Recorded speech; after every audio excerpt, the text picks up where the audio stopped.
Welcome to this edition of Food, Faith, and Feelings on Business RadioX. We are broadcasting live from the Subaru of Gwinnett studio inside the Sonesta Gwinnett Place Atlanta Hotel. The mission of Food, Faith, and Feelings is to walk with you on your journey to wholeness.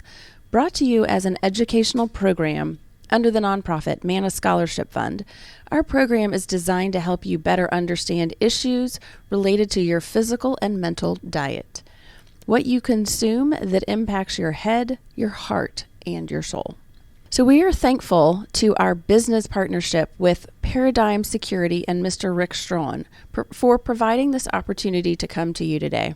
We hope to enrich your lives as he has enriched ours. So today, I have the illustrious Barbara Luttrell, nurse practitioner extraordinaire. How long have we known each other? Long time, Genie. About 12, 13 years. I was thinking it was longer, but... It could be because... 2006, right? Or 2007? 2006, let's say. So that's 15 years. Wow. When we started Manna initially. Mm-hmm. And so you have been a part of the organization, and you left me for a little bit, and then you came back. That's right. And so let's talk a little bit about that journey for you. I didn't go back to school to become a nurse practitioner till 2002. And after I graduated, I went to work at DeKalb Medical. And while I was there, I met Christian friends. And one of the things we got to talking about is we believe that we are body, soul, and spirit. And so many places heal the body or mentally the soul, but very few address the spirit. And we came up with the conclusion that if the spirit's sick, it affects the other ones. Absolutely. So this person told me about you and what you were Really? doing. Yes. I don't think I even knew that. And they recommended that I contact you. So I contacted Manna, and they set up an interview. And when I walked in the room, my friend Dave was there, and I didn't know you knew him, but Dave Cooglin I met when I was like 18. Hysterical. So I saw that as a sign. Yes, Dave. Dave was one of when I first graduated with my doctorate, I worked with Dave here in Gwinnett County, starting in 2000, so. His father was my husband's boss in 1973 when we got married. Shut up. No kidding. Oh my gosh. Later, not on air, I will talk to you about some funny interactions I've had with Dave's dad. He was great. He was a great man. Now, so you came back to Manna. Let's see, you left. You came on in 2006 or 7. My protocol physician left Manna, and so I took a position with the Veterans Administration. That's right. And then decided to kind of get a little nest egg of a retirement. Work for the government, get a great retirement was my philosophy. And then my son started having some issues I wanted to talk to you about, and I called you back from the VA to see what you had to say, and you asked me if I could do history and physicals on patients in your program. So I came back then, and I think that was around 2016. It was, and we had a psychiatrist that you were able to protocol as well. That's right. That's right. So she's been, and then you didn't come back until 2018, right? For sure? I retired from the VA in 2018 and became more available. Right. That's right. Yeah. I have this reputation with practitioners that I find that are really amazing people. And it's not me. I mean, I think it's a God thing, but it's like, if I want them, then I just continue to pursue them because I feel like God tells me, go get them. And so when I do, it's like, I don't know, it's like I kind of suck you in. It's like being in the mafia. Once you get in, you cannot get out. Okay, I'm speechless. That's hysterical. Okay, let's talk about something else. So today I wanted to talk about psychiatric medications because there's a lot of feelings around that, right? If you're on medication, people think they're crazy. If there's just a lot of shame around it. There's a lot of stipulation. If you're a Christian, you're not supposed to take that. I mean, there's just a lot of different, I think, beliefs and false ideas around how medications really impact a human. And so I know we're going to get to that, but I want you to go ahead and just talk a little bit about what is a nurse practitioner and a psychiatric nurse practitioner. Well, a nurse practitioner is a nurse that has an advanced degree. So in order to enter into practice as an RN, you can do it with as little as 2 years. Within parameters, you can do certain practice things at that level. So you can get into medicine pretty quickly. And then if you want to advance, you can get a bachelor's from there, and then you can get a master's from there. So it can take as many as 8 years to become a nurse practitioner, but it can take as little as 2 years to get into psychiatric nursing and learn all about the business. So while you're getting your education, your facts, your research, your knowledge about prescriptions and mental illness, at the same time you're seeing it. And so, applied learning seems to stick. So that kind of makes nurses unique in the area of psychiatric nursing. But also nursing itself has more of a holistic approach. We were talking about body, soul, and spirit. Right.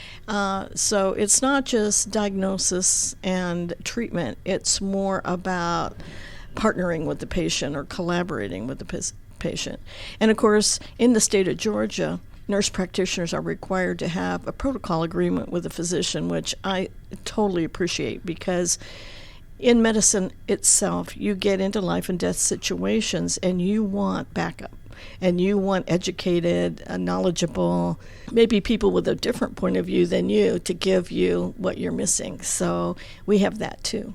Yeah, that's one of the things that one of the reasons why I created Manna as a group organization, because I feel like, especially in working with people with eating disorders, we really can struggle with, are we doing the right thing? And so having a group of people that you know and you can collaborate with and you can learn from is, I think, a really, really powerful thing. And there's strength in numbers. And I think that one of the funny things about our team is that the reputation that we have within the clients that are in our program is that if you tell one, you tell them all. That's true. And then they're really freaked out that I don't do a lot of the groups anymore, but I know what's going on. And so they think that I live in the rafters in the building, which is hysterical. You do have a reputation.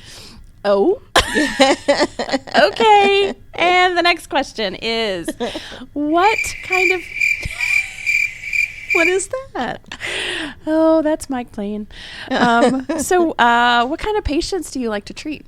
Of course, Manna has a large eating disorder component, and I enjoy that age population. The young people coming into understanding their identity, what life's about, things like that. You give them the skills that we're giving them, and they are, getting college on how to live life, really. Right. So I enjoy that patient.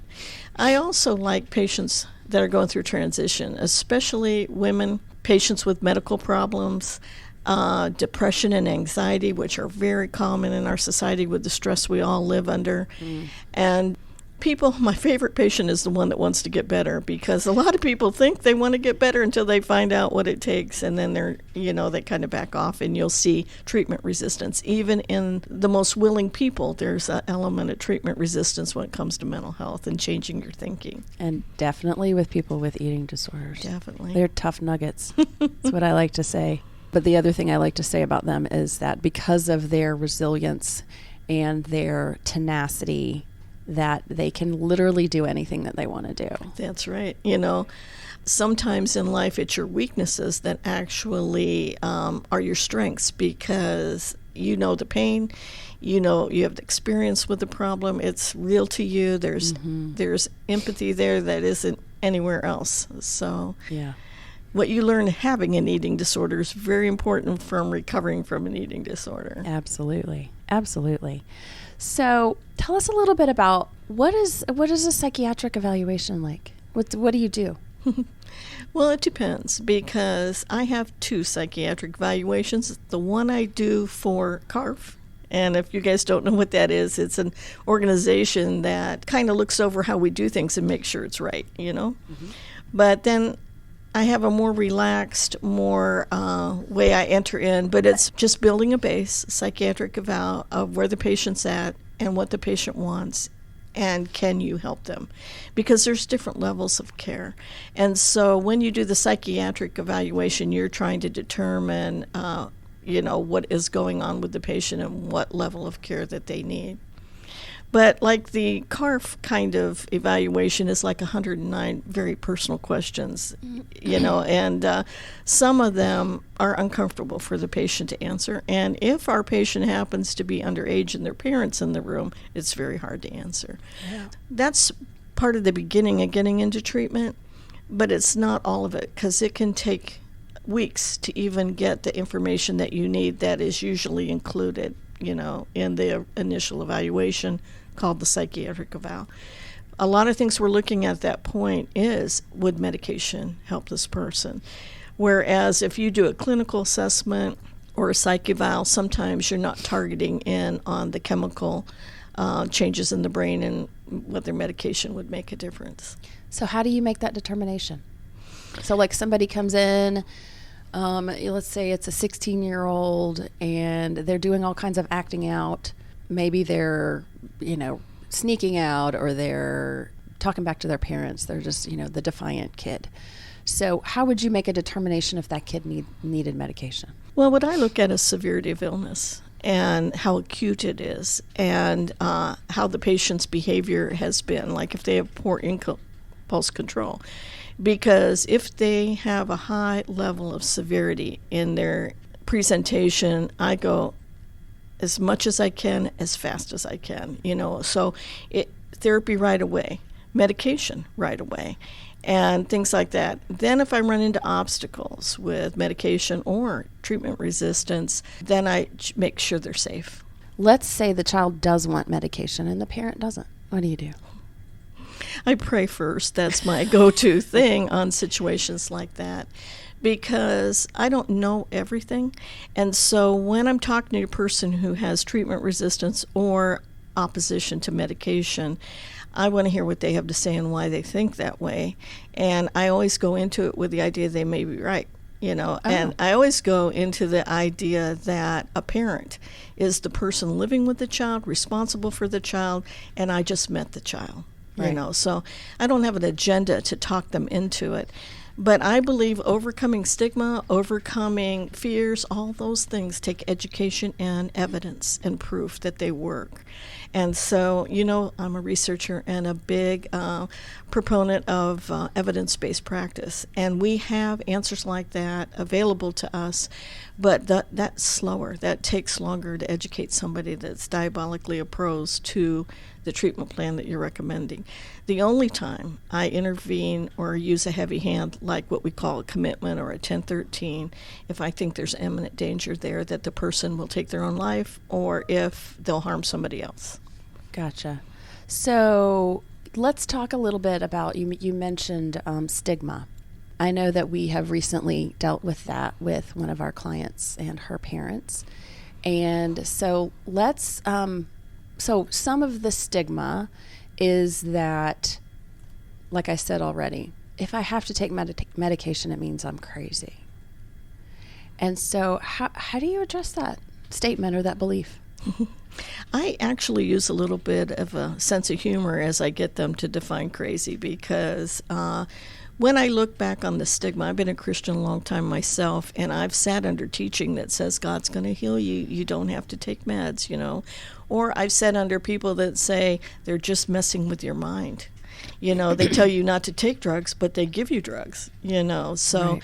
There's a lot of reasons why people have these belief systems. And I think anytime there's a false belief, I do think it takes inspiration from God to undo that and develop beliefs that are healthy and that work for you.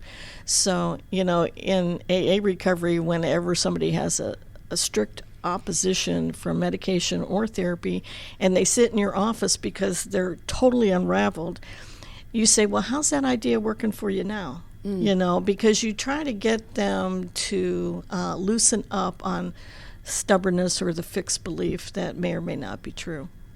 Well, I think the other component to all of this is that you said we are a body, a soul, and a spirit, right? The body, like medication, impacts the body. And so if someone's brain chemistry is not producing enough of the, what I'll call the happy hormones or the happy chemicals, the brain chemicals. Transmitters. The neurotransmitters, thank you. That's where the medications can help. So if you have someone that is depressed, what are some things that help you decide, like, yes, they need medication, and what are some medications that you might prescribe? I'm a scientist, and so I like to start with actually a method where I can see improvement myself. So I use the Beck Depression Inventory at Manna, but there are other depression inventories that work really well too. Only to say that depression is not just sadness. There's like 20 different symptoms that can indicate that you're depressed, all the way from insomnia to lack of appetite to fatigue to brain fog to lack of motivation. Like some people get sad when they're depressed, some people get angry when they're depressed. So when you do the Beck inventory, you get a list of their opinion of their most predominant symptoms. And there's a score there that Dr. Beck used when he was creating this tool, has a lot of evidence to back it up of its effectiveness. And so depending on how depressed they are, whether it's an activating depression or maybe a sedating depression, like some people can't even get out of bed when they're depressed, and they don't know why. They're just still tired or whatever the case may be. On the other hand, some people get activated and agitated, and they can't sit still, and they can't concentrate, those kinds of things. So there are different classes of drugs that chemically, depending on what chemical in your brain is out of balance, will block those transmitters or those receptor sites, which allow you to build up neurochemistry that is of benefit to you. So there's a class of drugs called SSRIs, serotonin uptake inhibitors. And serotonin is one of the biggest enzyme that regulates mood and those kinds of things, appetite really too, just a variety of things. But if you don't have enough serotonin in your brain, I doubt you could have a happy thought if you wanted to. So you meet the automatic negative person and those kinds of things. I'm guessing they don't have enough serotonin. But because it has not become pathological for them or dysfunctional for them, it just becomes a personality trait, and they're kind of content with that. I'm going to stop you for a second. You said pathological or dysfunctional. What do you mean? What's that? It goes back to the question, how's that working for you? Because we all have goals and ideas and dreams that we want to accomplish. And it's like a hand that you're dealt. You're trying to accomplish this, I want to become an astrophysics thing. And every time you go, you find out that you can't even get along with the person interviewing to let you into the program, So how's that working for you? It's not. And that's where it becomes pathological or dysfunctional. So you're looking at the behaviors. And so I know from, school and practice that if a behavior is repetitive and impacts you in 2 or more areas of your life in a negative way, that is identifiable as a disorder, a potential disorder, correct? And pathological. That's the actual definition of the term. Okay. So pathological means it's obviously bad for you. And anything else about that? Well, fixable is the first thing that comes to my mind, because we develop behavioral patterns that do not work for us, and we don't have to live like that. Some people can simply describe it as a bad habit. There are ways to change. There are a lot of ways to change. And one of my personal discoveries in my many years on the planet is you need help. I need help. You can't do it alone, kind of thing. Healing occurs in relationships. Not only your relationship with God, but your relationship with others. And if you actually hire a professional who's trained in the illness structure, then you're in a relationship with somebody you can partner or can guide you, that has tools in their toolbox that they can share with you and you can put in your toolbox. As you're saying different things, I'm thinking we have different clients that have all different kinds of issues, because we don't just treat eating disorders. We treat trauma-based disorders, and we treat your anxiety and your depression and different things like that. When someone is suspicious or suspect, or how do you gain that trust with them? I think honesty is the beginning of recovery.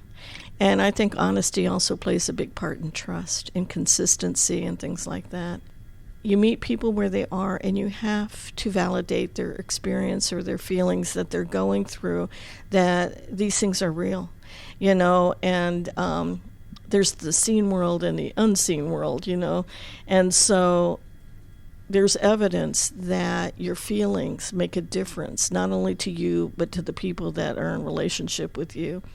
And so once you validate that, and that begins to build trust because they know you're listening to them. Great. And that's the beginning. And then the rest goes how you stick to your word. And yeah. Well, I think you're right. Honesty, and then consistency and following up. And when your words and your actions are the same, then that is the basis of developing trust. I think role modeling, too. I love to see people who have recovered actually taking care of people who are trying to recover. They know the way.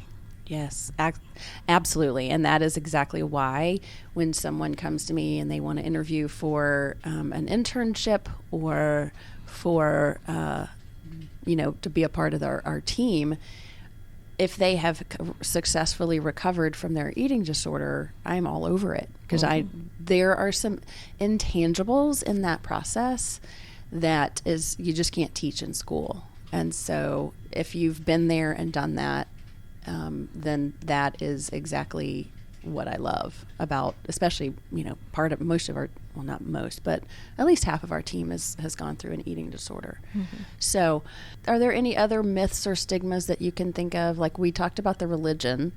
How do you deal with that? I read a book early in my career called Toxic Faith. And the interesting thing about this book is a lot of times we have faith in things that probably we shouldn't, that don't work for us, or that really don't lead to any kind of positive outcome.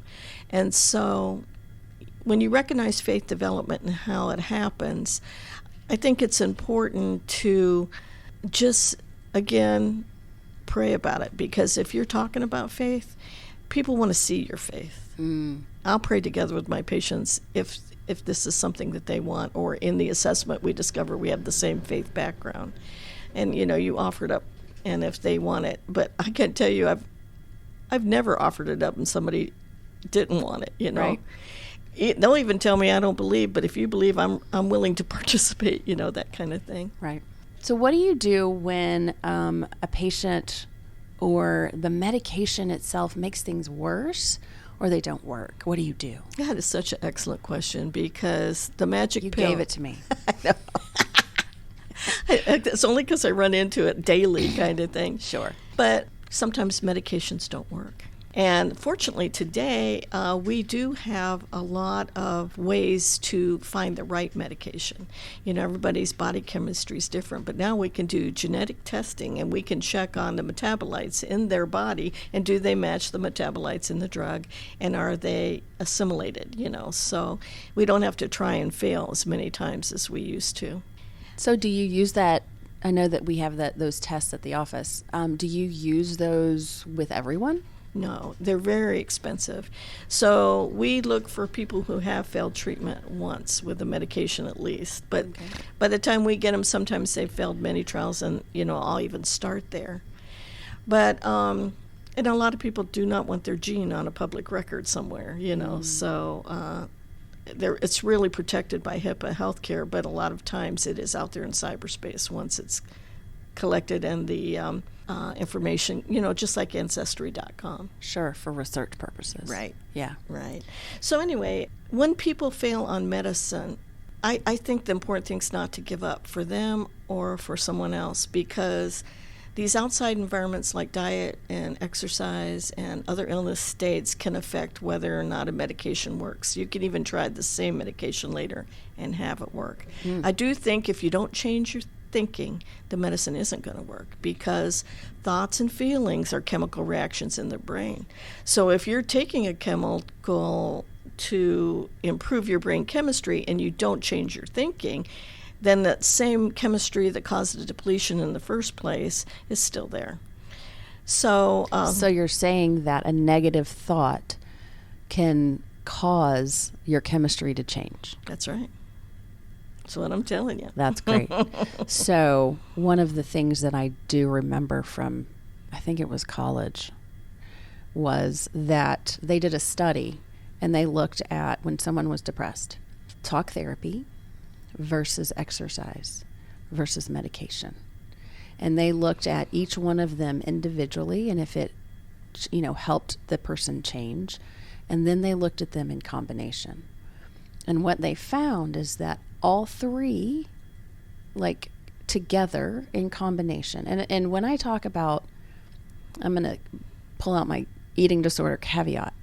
So the world is consumed with, I think, really crappy and faulty messages about exercise. And this belief that you have to counterbalance what you eat and that feeding your body isn't okay. But exercise, when it's done appropriately, meaning you're not overstressing your body, you're not exercising when you're exhausted, you are doing that 30 minutes to an hour, 3 to 5 times a week, that's with a healthy mindset. I mean, if the mindset if you're out there on a 3-mile walk or run is, I got to lose weight, that's actually not healthy for your brain, because your brain can it interprets negative, even negatively laced comments in your brain as, it doesn't matter if it's coming from you or someone else. It's like, if you wouldn't say it to someone else, don't say it to yourself. Because what you're doing is those negative undertones and those negative statements are definitely impacting your brain chemistry. It goes right along with what you're saying. Mm-hmm. And if you are finding that you are trying to change the way you think, but it is difficult, then, and it's impeding and impacting your life, like we said, in 2 or more areas. That can be home life, work life, school life, friendships, just any kind of interactions and relationships that you have. If those aren't satisfying, if you're not feeling positively in those relationships, and it's because of your negative thinking, then that's when you need to change them. And that's when you need some intervention. And that's why talking helps, because you can verbalize those thoughts and feelings, and other people can see them and actually give you feedback if you're there for advice, and that can change your thinking. Yeah, we become mirrors, don't we? Mm-hmm. It's like, do you want to listen to what you just said? Yeah, you do that well. I try. Do you want to tell us a story of a patient where medication made a difference? One of the things I like best in my job, especially working in a faith-based organization, is I see recovery every day. And little ones, big ones, the whole way around. But I'll never forget this one person I met. He was a gentleman in his 40s. He was career-directed. He was very driven in perfectionism. And he had a terrible problem with depression. And so we started him on the gold standard called Prozac. It's one of the first ones that came out of the SSRIs. And I would say it takes a while for that to work. So we met while it was getting up and going, and he was saying, I don't know, I still feel pretty blank, blank, blank. Can't say it on the radio kind of thing. Sure. Bad. So, it was bad. But anyway, about 6 weeks kicked in, and I got a call from his wife. And she says, what did you do with my husband? She said, he got up this morning and made me coffee for the first time in 10 years, Aww. So I said, I think it's a sign. I think maybe something has kicked in. And then we became friends with them, by the way, and knew them over time. And about maybe 10 years later, she said, I can tell he's not taking his meds. Oh, wow. And she could tell, so her and I and him and my husband sat down and we got to talking, and we just asked him if he was taking them, and he said no, that he felt like He didn't need them. He didn't need them. And you know what? When you do get to feeling better, you do feel like you don't need them. And you don't discover that until you stop taking them and you go back down, that doesn't happen in every case, but in his case. And so he agreed to go back on them. And about 2 weeks later, we all went out to a movie and stuff. And I just heard him laughing, and I thought to myself, I'm not sure he'd be laughing if he never went down this road at all. And in him, it was a chemical imbalance. I mean, his life already had a lot of fruit in it. I mean, it had already been successful, and he had a good relationship with his wife and all these things. But it was a struggle for him to maintain that because of what was going on in his head and his heart. And then we finally got him some relief. And then when that relief hit, it was almost like a reward for good behavior, Yeah. So that's it's fantastic. My favorite story. Oh, that's awesome.